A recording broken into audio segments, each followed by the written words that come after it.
Hello, I'm Dr. Gloria Horsley. And I'm her daughter, Dr. Heidi Horsley. Heidi and I want to welcome you to Open to Hope Conversations, the podcast. We believe that the greatest gift you can give yourself after a loss is hope, using this moment to connect with others who have not only survived but thrived. So let's get started.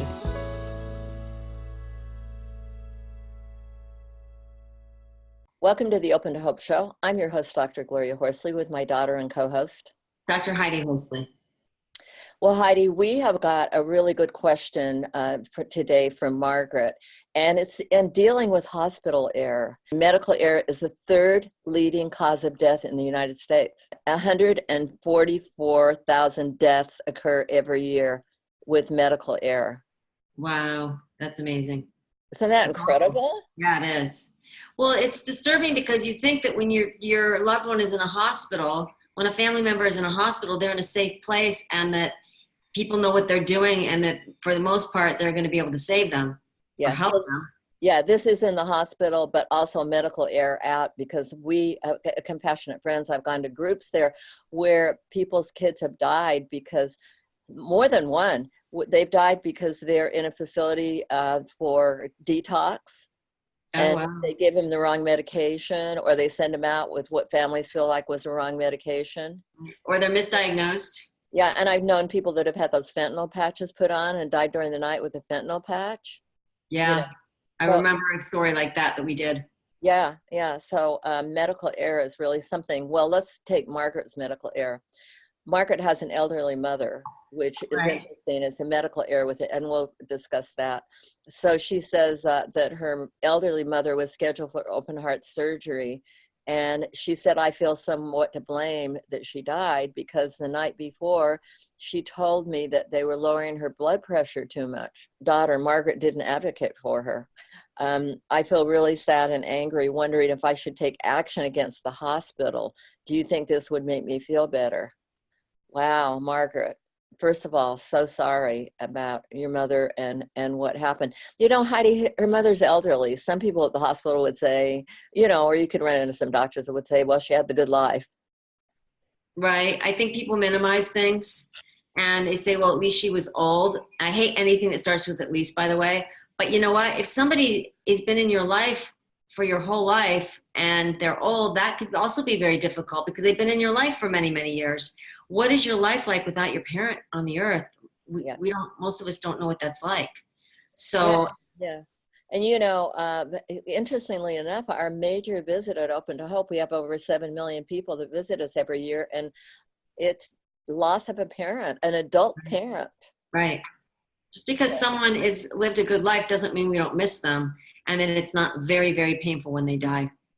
So anyway, Margaret, so your mother died in the hospital waiting for open heart surgery, and you want to know if you should take action.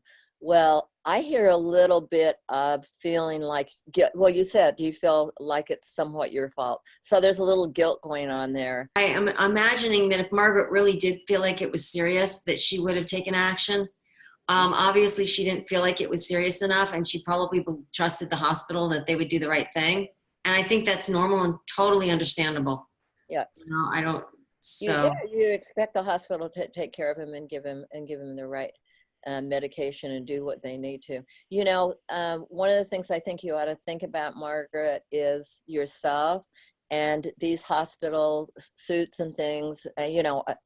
Getting a lawyer, people kind of jump to that idea right away. Those kinds of things. Hospitals get threatened. It's time consuming. You really have to think about yourself and what you want to do with your own time. Again, I say the medical error is the third leading cause of death in the United States. However, Heidi, do you want to think that they might be killing people in the hospital or something like that? Well, right. It's a very individual choice whether or not you want to, go after the hospital, et cetera. But in some cases, it's important to do that so that it doesn't happen again to somebody else's family member.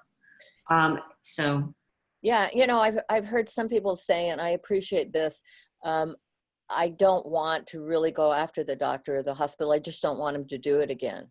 Right.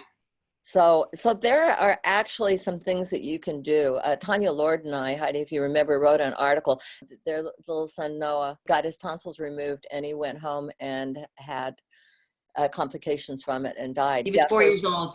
So Tanya, Margaret, I think you ought to listen to the story a little bit because of what Tanya did. Tanya actually, may not want to go this far, but Tanya actually went out, educated herself, got a PhD in dealing with medical problems at the hospital. She speaks all over the United States now about medical error. Yeah, it's amazing. Amazing. She's going to hospitals and educating hospital staff, educating families. She's become a real advocate for change. Yeah. And I think it's incredible. And use some of her anger at what happened for positive, in a positive direction, and to prevent other kids from dying. Yeah, it's like Candace Lightner having her daughter die of hit by a drunk driver and started MAD, Mothers Against Drunk Driving. Although we all don't want to go to that kind of extent. Now let's get down to ground with you, Margaret. You're feeling right now, should you go to the hospital? Well, think about it. Think about your own time, your own energy, are there other ways that you can memorialize your mother? Can you maybe work at the hospital and do some good, or I don't know, whatever you want to do. We find that when you reach out and do things for other people, there's a healing process. The only thing I would caution is that what we've heard from all the people that we've interviewed is that sometimes people take action and they throw themselves into it, and there's still a void. Because what people have told us is that they're surprised that they still have a void, because at the end of the day, their child or sibling or whoever's died is not coming back, even though that they've taken action. And we've seen with court cases too, where they're delayed. People think they're going to feel better after the 3 years, and they're surprised when they don't get the satisfaction that they thought. But if you decide to take action at your hospital, Margaret, you don't have to get a lawyer or go after people. There are things you can do. Tanya has given us a few instructions. You can obtain a copy of the medical records and ask for a meeting with the physician and merely talk to him about your concerns in a non-threatening way. Then if that's not satisfactory for you, you can contact a person at the facility who's responsible for complaints. They actually have people that are. So you've got the medical records, you're talking. And, in the end, you talk to the doctor, he may realize some of the things that they should have done better. Maybe they should be a little more careful with the elderly, or, they might get something. Or maybe they'll have a training. Grand rounds. Yes. They have everybody come and do a little lecture. And yes, I know you're a nurse. That's why I asked for you. I know that you've got a nursing background. Yeah. And the next one is, if the meeting doesn't happen or it's unsatisfactory, you can contact patient safety or quality improvement direction, depending on the size of the hospital. And then Tanya says, offer to participate in the following ways. Become a patient and family advisor. Oh, I love that. By joining an existing patient and family advisory council. I didn't even know they had them. Or consider helping them form one. I like this. This is great information. You could have an advisory council for helping the elderly.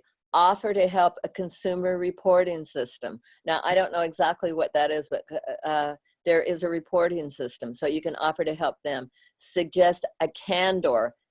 This is communications and optimal resolution system at the hospital, and offer to help implement it. So go online and look at the word CANDOR, CANDOR, at hospitals. It's a communication optimal resolution. And you can also find an article at Open to Hope that Tanya and I wrote that has this information in it. So there are all sorts of things you can do to reach out if that's what you want to do. And maybe you don't want to do that. Maybe you just want to go in other areas. But I want to. And I think it's fine if you want to do it, and I think it's fine if you don't want to do it. I think it's a really individual decision.